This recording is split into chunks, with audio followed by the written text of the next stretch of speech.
Bien, hermanos, buenas noches de nuevo. Creo que se había colgado la señal. Bueno, eh, vamos a dar lectura al Evangelio de Lucas, capítulo 18, del 9 al 14. Del 9 al 14, ¿eh? Dice así el Evangelio de Lucas. Dice así el Evangelio de Lucas. A unos que confiaban en sí mismos como justos y menospreciaban a los otros, dijo también esta parábola. Dos hombres subieron al templo a orar. Uno era fariseo y el otro publicano. El fariseo, puesto en pie, oraba consigo mismo de esta manera. Dios, te doy gracias porque no soy como los otros hombres, ladrones, injustos, adúlteros, ni aun como este publicano. Ayuno 2 veces a la semana, doy diezmos de todo lo que gano. Mas el publicano, estando lejos, no quería ni aun alzar los ojos al cielo, sino que se golpeaba el pecho, diciendo: Dios, sé propicio a mí, pecador.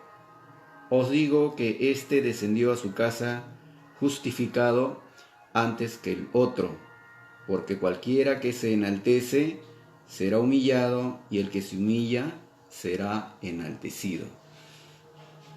Bien, esta parábola, hermanos, está hablando desde la parábola anterior, donde habla de la viuda y el juez injusto. Está hablando acerca de la necesidad de orar, acerca de la oración.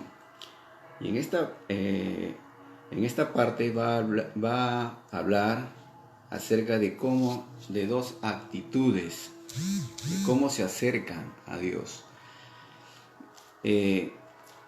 Comienza diciendo así: a unos que confiaban en sí mismos como justos y menospreciaban a los otros.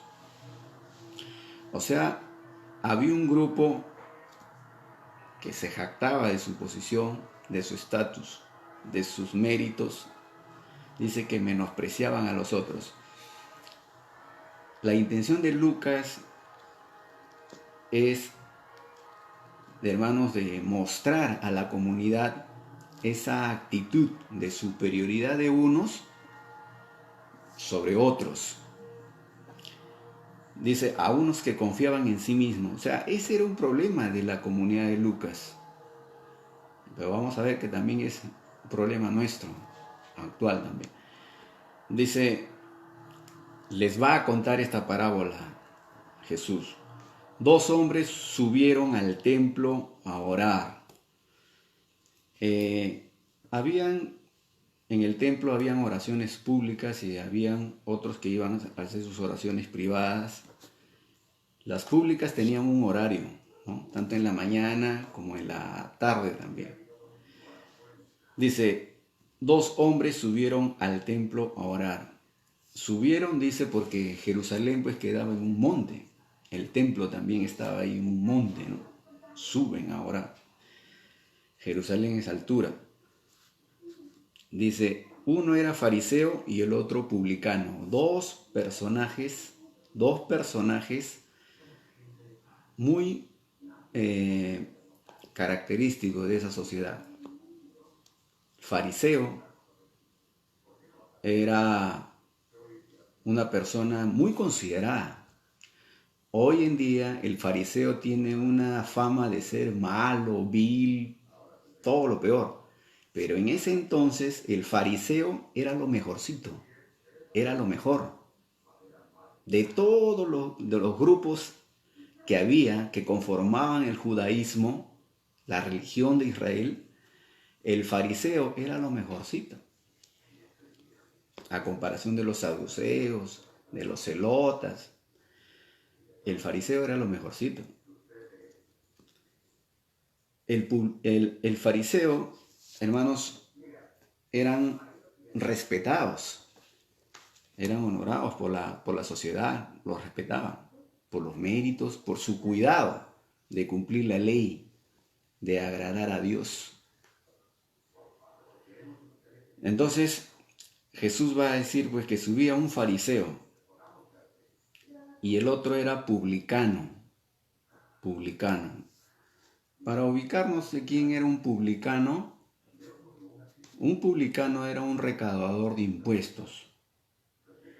¿Qué pasaba en aquella sociedad? En aquella sociedad el imperio romano era el que dominaba. El imperio romano cobraba tributos a los pueblos subyugados, a los pueblos conquistados. Pero el romano mismo personalmente no iba a cobrar los impuestos. El romano lo que hacía era pedía a sus reyes vasallos que ellos lo cobren. Entonces estos reyes vasallos, como Herodes, agarraban, tendían una licitación. ¿Quién era el que compraba ese permiso para cobrar los impuestos? Y ahí venían la gente, y el que pagaba más compraba el derecho de cobrar los impuestos. Estos que ganaban buscaban agentes que cobraran personalmente a los morosos y en todo lugar que cobraran los impuestos. Estos eran los publicanos, esos agentes contratados por estos que ganaron esa licitación y ese derecho a cobrar los impuestos. Por eso que habían los que estaban encima de los publicanos, eran los que habían invertido. Entonces, a ver, si Roma les pedía el de 2000, vamos a hablar en términos monetarios, a ver, si Roma le pedía de 2000 soles, el impuesto tenía que ser 300 para Roma, el rey vasallo tenía que cobrar 500 para que quede para él. Y el que compraba esa deuda, el que compraba eso, tenía que sacar también su ganancia. Entonces imagínense cuánto iba a ser el impuesto. Ahora, el agente que iba personalmente a cobrarle, ¿cuánto le iba a cobrar al campesino, al dueño de una viña, en fin, al judío? ¿No? Entonces, desde ahí nomás nos damos cuenta que el publicano no era una persona bien vista. Y eran judíos. El publicano eran judíos, no eran gentiles, eran judíos. Pero tenían esa tarea de ir y cobrar, porque de ahí también tenían que cobrar más de lo debido para que salga para ellos. Bueno. Y así también muchos se enriquecían. Miren toda la cadena que había, desde el emperador hasta el rey, los jefes de publicanos, hasta el otro, y así. Entonces, se les dejaban en sus anchas para que ellos cobraran lo que les placía, con tal que a ellos les llegue lo acordado. Entonces el publicano tenía mala fama, era mal visto por los judíos, lo miraban con desprecio. Entonces dice que estos dos hombres suben a orar. El fariseo, puesto en pie, dice, oraba consigo mismo de esta manera: Dios, te doy gracias porque no soy como los otros hombres, ladrones, injustos, adúlteros, y ni aún como este publicano. ¿Cómo es esa actitud? ¿Cómo es la actitud del fariseo ante Dios? Parece que no está yendo a humillarse delante de Dios, no está yendo en una actitud de dependencia de Dios, no está yendo en una actitud de que, Señor, si soy lo que soy es porque a ti sea la gloria, o porque tú eres grande, o tu gracia es infinita. No, él se va como que estuviera dándole un reporte a Dios. Hago esto, hago aquello, hago aquello. Pero en ningún momento hay un agradecimiento a Dios. en ningún momento hay una sumisión a Dios. Es como que le ve cara a cara con Dios, ¿no? Un tú a tú con Dios. Señor, tengo esto por si acaso. Acá están mis credenciales. Esto. Esa actitud. Esa actitud es la que a Jesús no le agrada. O es la que Jesús llama la atención para que uno se ponga a reflexionar. Esa actitud de sacar nuestros méritos para ganarnos el favor de Dios. No está diciendo que el diezmar sea malo. No está diciendo que el ofrendar y todo lo que hace el fariseo es bueno. Jesús no está diciendo que lo que está haciendo el fariseo es malo, sino la actitud, su actitud. Pues si no diríamos, hermano, entonces seamos todos como el publicano, pues seamos todos así. Lo que él está resaltando es la actitud.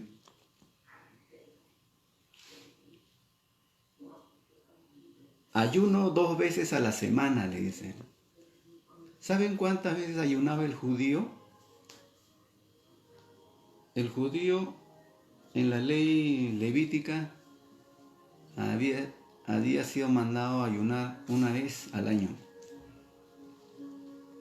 En la fiesta del Yom Kippur, ¿no? El de la expiación. Una vez ayunaba. Pero el fariseo ayunaba 2 veces a la semana. Siempre algo más. Y doy diezmo de todo lo que gano. El diezmo en ese entonces era de todo lo recaudado del campo, el fruto del campo. Pero el fariseo dice que daba de todo, también de lo que tenía en su casa, de todo, ¿no? Entonces el fariseo va y lo presenta eso ante Dios. Tengo todo esto.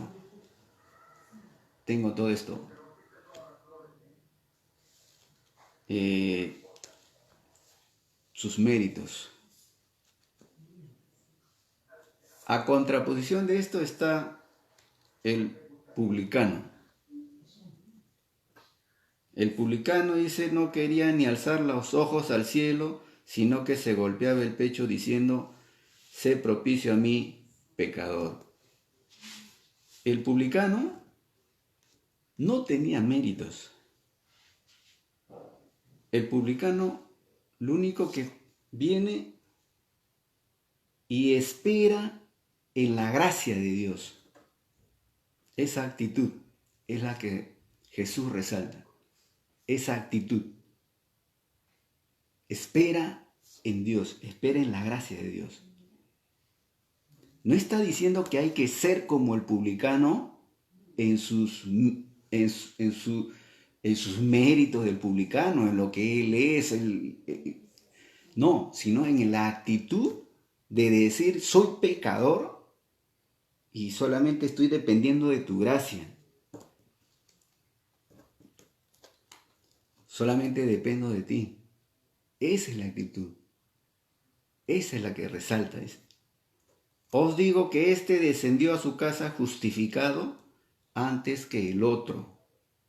Porque cualquiera que se enaltece será humillado y el que se humilla será enaltecido. Hermanos,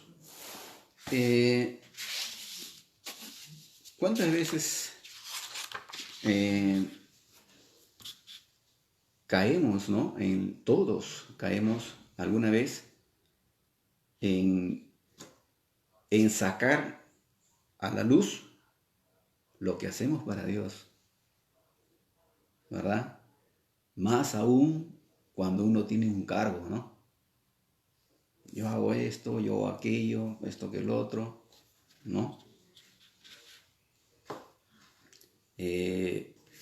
Entonces no estamos lejos, hermanos, de presentar también nuestros méritos delante de Dios.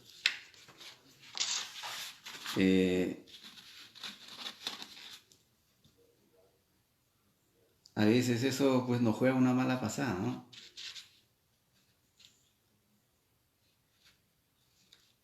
Pero si yo hago esto, Señor, si yo hago aquello, y es como que Dios estuviera en deuda con nosotros. Ya pues Dios, tienes que hacer algo porque yo hago esto. Y no es así la manera. No es así.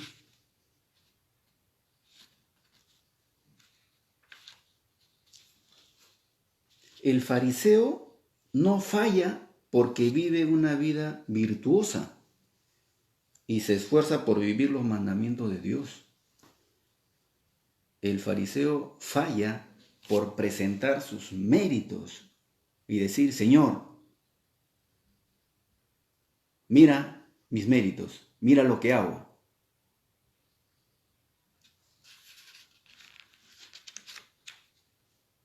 Que hermanos, siempre nos caracterice a nosotros de que siempre vamos a depender de la gracia de Dios. Siempre. Siempre dependamos de Él. Siempre con la cabeza agacha, decirle, Señor, si estoy acá o más arriba, es por tu gracia, Señor. Es por tu gracia y por tu misericordia. Que esa siempre sea nuestra actitud, queridos hermanos. A veces, no sé, pero como ha dicho alguien una vez, dijo un predicador, hay quienes necesitan ver pecar a otros para sentirse justificados ellos mismos. Hay quienes necesitan ver pecar a otros para sentirse justificados ellos mismos. ¿Verdad? No debe ser esa nuestra actitud. Siempre, Señor, es tu gracia, que tu gracia siempre me acompañe. Que esa sea, pues, hermanos, siempre el deseo de nuestro corazón. Que ya sea que estemos aquí o arriba, siempre dándole las gracias a Él. Y no estar fijándonos en la condición del otro, ¿no? Hermano, es que yo vengo todos los días al culto. Hermano, es que yo hago esto por la obra. Y el hermanito de allá no hace esto y no hace aquello. O sea, caemos en eso, ¿verdad? Caemos en eso, ¿no? Entonces, hermanos, tengamos siempre la actitud, pues, de Dios. Amén. Dios siempre está presto a ayudarnos, pero Dios siempre está mirando el corazón humilde, la actitud como uno se presenta, pero cuando uno comienza a jactarse de lo que es, pero cuando uno comienza a poner sus méritos, cuando uno comienza a poner lo que hace, ahí viene el problema, ¿no? Ahí viene el problema. Así que, hermanos, sigamos siempre en ese temor del Señor, trabajando, hermanos, humildemente para el Señor.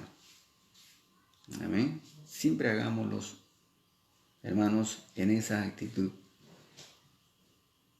Si lo hago para el Señor, como decía él, lo que tú haces en secreto, Él te lo va a recompensar en público, pero nunca estemos nosotros publicando lo que uno hace, ¿no?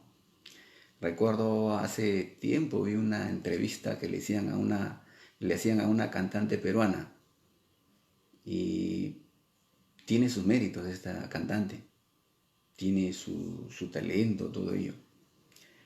Pero en la entrevista ella cometió un error y que el reportero le hizo ver. Ella dijo, yo soy la primera voz en el Perú, en su género, ¿no? En su género de canto. Yo soy la primera voz. Y el reportero le dijo, pero que lo digan otros, no tú, le dijo. Se ve más bonito. Que lo digan otros, no tú. Y a veces eso nos juega una mala pasada, ¿verdad? Y así somos delante de Dios también y ante los demás. No. Siempre, si ayudamos a alguien, como decía el texto, lo que hace tu mano derecha que no lo sepa tu izquierda, ni estar divulgándolo. Si uno hace el bien a alguien, Dios lo está viendo y punto. Con que Dios lo vea, estoy contento y punto, ¿no? No necesito estar publicando lo que me tomo por acá un selfie, mira cómo ayudo. No, ¿verdad? Tus méritos que lo vea Él y Él que lo justifique. Pero yo presentándole, haciéndolo a ver a Dios como que estás en deuda conmigo, estás en deuda conmigo. Jamás, ¿no? Jamás. Pero todos somos tentados en eso, ¿verdad? Todos somos tentados en eso, en sacar a relucir nuestros méritos, ¿no? Es natural, ¿no? Pero en el reino de Dios es diferente. En el reino de Dios se mueve bajo otros criterios. Que esa sea, pues, hermanos, nuestra actitud de cómo nos acercamos a Dios y cómo vemos a los demás. Nada de estar mirando con superioridad a los demás.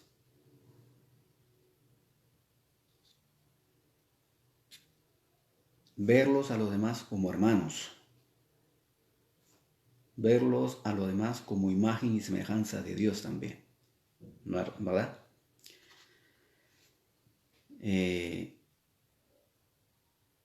A veces somos tentados diariamente, hermanos, en esto. Y si debemos corregirnos, hay que corregirnos. Hay que corregirnos. Amén. Entonces esto nos va a ayudar, hermanos, a una vida cristiana más acorde con la palabra, más de Jesús, ¿no? Más de Jesús. Una vida cristiana que refleje a Cristo, ¿no? Que refleje a Cristo. Entonces, hermanos, que esa sea pues nuestra actitud. ¿Amén? No los méritos del publicano, no lo que el publicano hacía, sino la actitud que viene y se siente que no vale nada, se siente que él necesita de Dios. Yo necesito de Dios porque estoy consciente de lo vil que soy, necesito de Dios. En cambio el otro no, el otro pone sus méritos, saca todos sus méritos, ¿no? Mira Dios, tienes que bendecirme porque yo soy esto por si acaso. Tienes que hacer esto porque yo ya hice esto. No, jamás, ¿no? Jamás. Esa no debe ser nuestra actitud. Así que hermanos, que nos ayude, sigamos orando en nuestras casas, hagan su devocional con sus hijos, ahí en familia, reúnanse, aprovechar este tiempo de cuarentena, donde puedan estudiar la Biblia juntos, ¿no? Y así como también ver una película, pero también le demos el tiempo también a la palabra de Dios, ¿verdad? Hoy ya no estamos con el reloj que mañana tengo que ir a trabajar, no, ahí hay que aprovechar este tiempo, hermanos, amén, de este momento que nos está tocando vivir, de desesperación para algunos, miedo para otros. Nosotros, hermanos, confiando en el Señor y alimentándonos de su palabra, amén. Háganlo, hermanos, háganlo, aprovechen este tiempo, aprovechar pues que la Biblia y las redes sociales, hermanos, hay que aprovecharlo bien, las redes sociales, Hay que echar mano de las redes sociales, pero no para perder el tiempo, sino para sacarle provecho, Amén. Háganlo, hermanos, y nada, pues que Dios les bendiga y que todo este tiempo en que estamos de aislamiento también nos sirva para reflexionar, ¿verdad? Hay que ver cómo el ser humano, pues hermano, se va comportando y todo esto nos ayude, pues hermano, en qué estamos fallando. El análisis que tú tienes como hijo de Dios o como hija de Dios, eso debes transmitirle a tus amistades. El análisis que estás sacando de esto, hoy en día la iglesia debe estar hablando, pero no pues lanzando mensajes apocalípticos o sea, a más noticias negativas, más todavía te vas a sumar tú, no, sino hay que ir reflexionando, mandando un mensaje, ¿por qué están sucediendo estas cosas? ¿Cuánto nos hemos alejado de Dios? Hoy en día la gente está sensible. Hoy en día la gente quiere congregar. Y miren lo contradictorio, las iglesias están cerradas. Cuando quieren congregar, las iglesias están cerradas. Todos estamos encerrados, ¿no? Entonces, hay que aprovechar eso, hermanos. ¿Sí? No perdamos más el tiempo. Hay que aprovechar bien el tiempo, hermanos. Amén. Dios les bendiga a todos ustedes. Si Dios lo quiere, ya dentro de poco tiempo estaremos de nuevo reuniéndonos y sabiendo valorar, ¿verdad? Lo que es estar en comunión como hermanos, todos juntos, ¿verdad? ¿No? Hay que saber valorar eso. Ha habido momentos en países donde ciertas dictaduras se han levantado y han cerrado las iglesias. Y mire, ve, en cambio nosotros nomás nos han dicho son 15 días, tantos días, pero tenemos la esperanza de que todo va a volver a la normalidad. Pero miren, hermanos, si se levantara un gobierno así, mire, esto vino de un momento a otro, y listo. Un domingo te estabas alistando para el lunes ir a trabajar y en la noche te estaban diciendo no se mueve nadie de casa. ¿Qué vamos a hacer? Imagínense, hermanos, cuando nos quitaran el derecho, hermanos, a congregarnos en masa. ¿No? Dios no quiera. Pero hay que valorar, ¿verdad? Cuando a veces nos hace pesado, ay, estar yendo a la iglesia, ay, que tengo que barrer, ay, que tengo que hacer esto, ¿verdad? Imagínense, hermano, que esto también nos ayuda a reflexionar y valorar de que estamos en esa libertad de poder congregarnos, de poder saludarnos. Mire cómo se siente cuando te privan el de abrazar a alguien, cuando te privan el darle la mano a alguien. ¿Se dan cuenta? Esto es como algunos visos que nos estuviera dando de lo que se puede venir más adelante. Entonces, hay que aprovechar, hay que analizar esto y digamos, caramba, sí, pues verdad, ¿no? ¿Cuántas veces he tenido la oportunidad de ir y abrazarlo a mi hermano, saludarlo? Entonces, que todo esto nos sirva, ¿verdad? De aprovechar y saber valorar la libertad de culto que tenemos, la libertad de poder cantarle al Señor, estudiar la palabra en libertad, ¿no? Hay que ir reflexionando, hermanos. Dios les bendiga, cuídense mucho también. Es cierto que Dios está con nosotros, pero la higiene también de nuestra parte, ¿verdad? Siempre cuidarnos en esa parte y cumplir, pues siempre es también estar al tanto de lo que está dictaminando el gobierno y el esfuerzo que ellos están haciendo también. Orar por nuestras autoridades para que Dios les dé sabiduría de cómo actuar, ¿no? En estos tiempos, ¿no? A la ministra de Economía, acerca de los fondos y todas esas cosas. Se dice mucho de acá, mucho de allá, para que actúen sabiamente. Y las personas también, saber actuar sabiamente. Hermanos, Dios les bendiga esta pequeña reflexión. Espero que les sirva. Bendiciones.